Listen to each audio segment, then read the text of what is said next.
Most experts think a book is supposed to prove that they're legit. So they chase signals, badges, rankings, screenshots, bestseller, anything that looks like credibility. But your best clients don't read that as authority. They read it as marketing.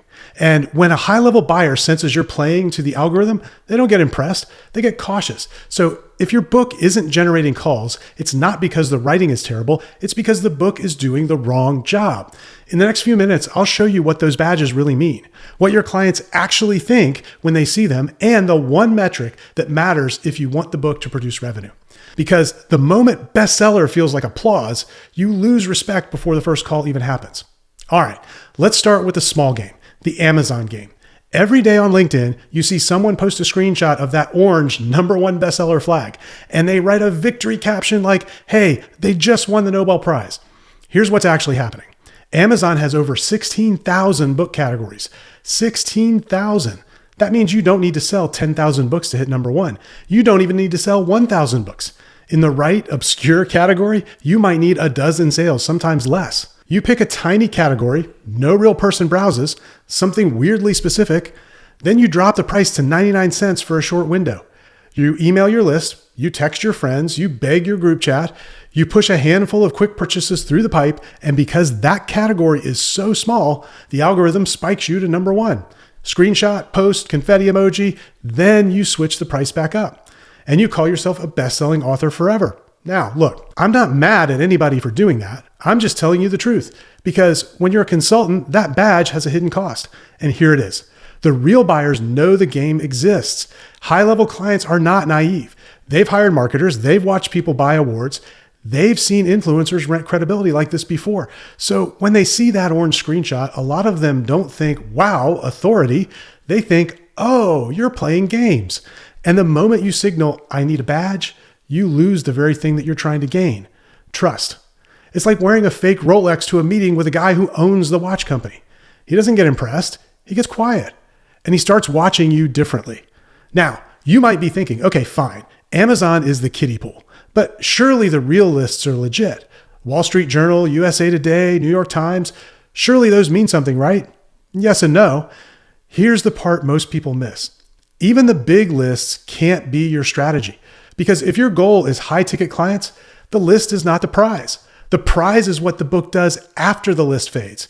And that's where people get wrecked. Let me give you the truth with the right framing. First, quick fact check that matters for credibility. The Wall Street Journal stopped publishing its bestseller list in November 2023, which is kind of the whole point. If a system becomes a magnet for campaign engineering, eventually people stop trusting it and it goes away. So when you hear people still selling Wall Street Journal bestseller campaigns like it's 2019, you should hear that as a warning siren. Now, before that list ended, here's how big list campaigns generally worked. Not every time, not always, but enough that the industry has written about it for years. You need a large burst of sales inside a really tight window, and those sales needed to show up through specific channels that list compilers counted.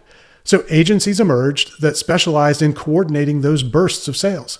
They didn't write your book. They didn't build your audience. They basically sold you a logistical operation, a campaign. And those campaigns could get very expensive very fast, meaning you could spend tens of thousands to hundreds of thousands of dollars and still not have actual readers. You could end up with pallets of books, a badge, a press hit, and no pipeline, no leads, no booked calls, just boxes.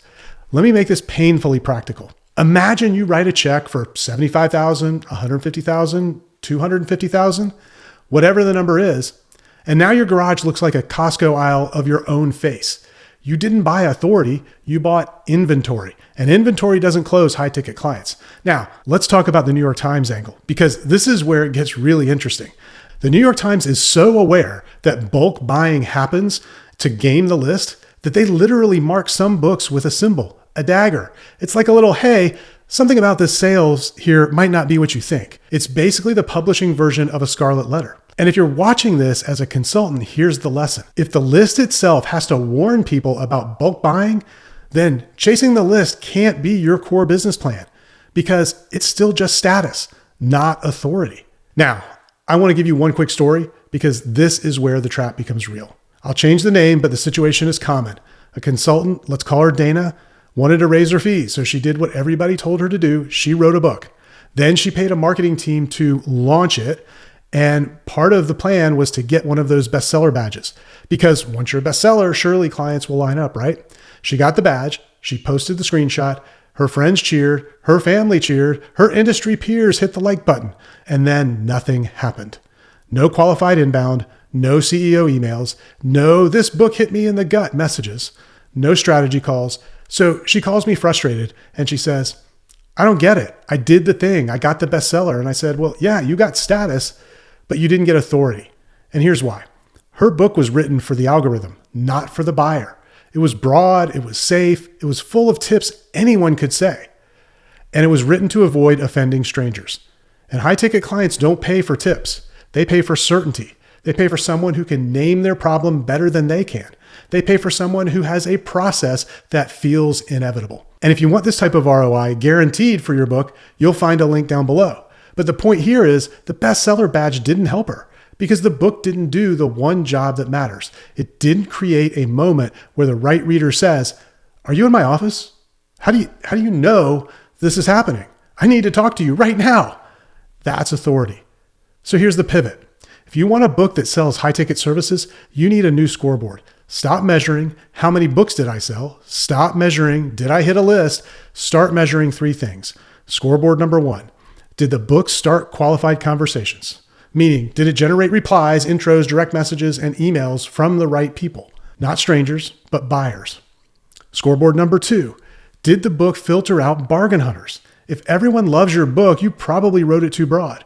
A client-attracting book is allowed to be polarizing and should be. It should make some people go, not for me. Good. That means it's for someone else very specifically. Scoreboard number 3. Did the book sell your process? Not your personality, not your resume, your process. Because when you sell a named method, you stop competing on price. Now, let's tie a bow on the bestseller trap. Here's the real reason it's a trap. Because it tricks you into thinking the goal is mass approval, when the goal is really precision attraction.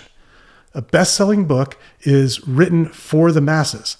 It has to be broad enough that no one hates it, which means it's usually vague enough that no one changes because of it. An asset book is written for what I call a niche of one.